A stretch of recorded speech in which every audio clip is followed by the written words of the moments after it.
Magandang umaga mga pare.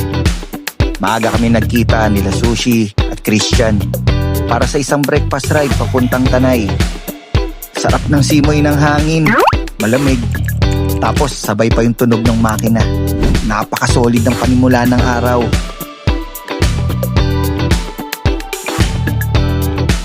Mga pare, alam nyo, sa hanap buhay, hindi naman palaging tungkol sa kung gaano kalaki ang kinikita, kundi kung gaano ka kasaya sa ginagawa mo. Lalo na kung may kasama kang tunay na kaibigan.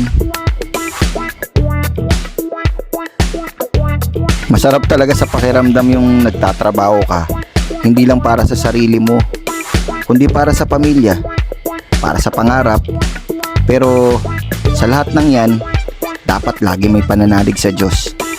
Kasi kahit gaano ka kasipag, kung wala siya sa plano mo, may kulang pa rin. Hindi kailangan manglamang, hindi rin kailangan magyabang.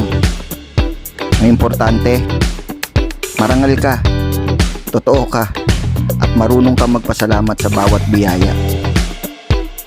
Wala talagang madali, pero basta may kasama kang mabuting tao sa hanap buhay, sulit ang pagod, tuloy lang ang biyahe, tuloy lang ang laban.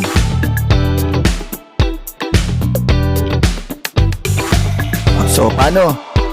Sushi and Christian, alam niyo naman nag-enjoy ako, at alam ko rin nag-enjoy kayo ngayong araw na to.